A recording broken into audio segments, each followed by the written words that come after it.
Remodeling the Van Heusen? That place is a landmark, Tag said. All aboard the ball-busting train. Reese gave Tag a dry look. His brother grinned in response. Well, it is. Shit, Alex said with a raspy chuckle. His father was in a sleek gray suit and whimsical checkered tie and wore a full white mustache goatee combo that complemented his thick white hair. He was former military, brawny, and had brains and power and enough balls to say what he meant. Shit is right, Tag winced. I've met Merina Van Heusen. She loves that hotel. I bet she freaked. Reese frowned. He'd never met her before this morning. Where did you meet Merina Van Heusen? Hotel supply conference, Tag shrugged. Reese shook his head. If there was a party, Tag was there. It's one reason he was damn good at what he did for Crane. No one schmoozed like Tag. I spoke to her and her parents about the VH. It was obvious she loved that building for more than its bottom line potential, Tag said. Bad business, Alex put in. Marina is more than just a numbers girl, Reese stated, agreeing with both his brother and his father.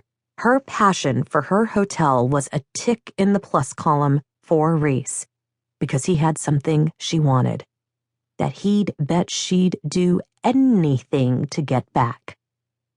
I have a perception problem, Reese said. Alex grunted his agreement. The board sees me as a rich, spoiled prince about to inherit the kingdom. They don't trust me. I'm unsettled, a loner. A playboy, the tabloids said. He didn't care for the insulting title, but it wasn't untrue. He enjoyed the company of a number of women, consensually, of course, and he wasn't about to apologize for it. Manwhore? Tag offered. Reese glared. Last one.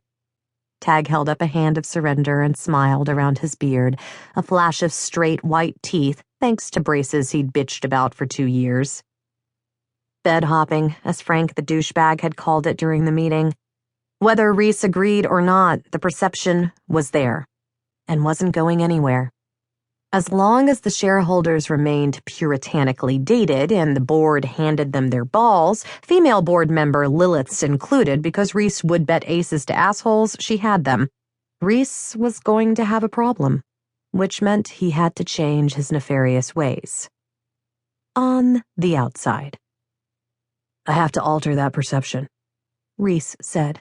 Go from a man who enjoys the company of many women to a man who enjoys the company of one woman. Can you even do that? Tag smirked. Smartass. Reese ignored him and continued.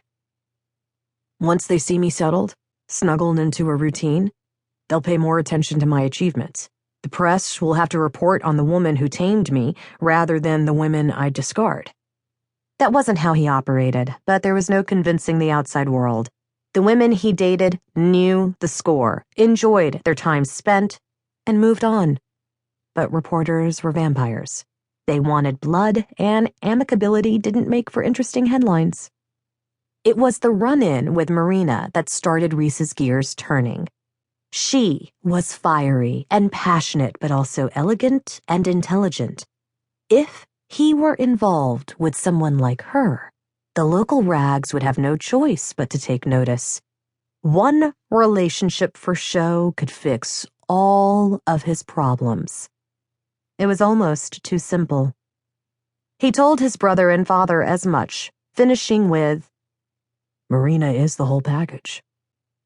She'd fit into Reese's world, into his plan, seamlessly. At the mention of package, he pictured her again. She'd been a study in opposites. Stylish and understated matching jewelry, high-end name-brand shoes and clothing, yet she'd been borderline unhinged, soaked to the bone and in complete disarray. Her honeyed blonde hair had begun to dry, the ends curling against her shoulders, while her silk shirt was plastered to her body, her breasts in particular, nipples erect and staring him in the face. But her fantastic tits didn't have his undivided attention. Through her shirt.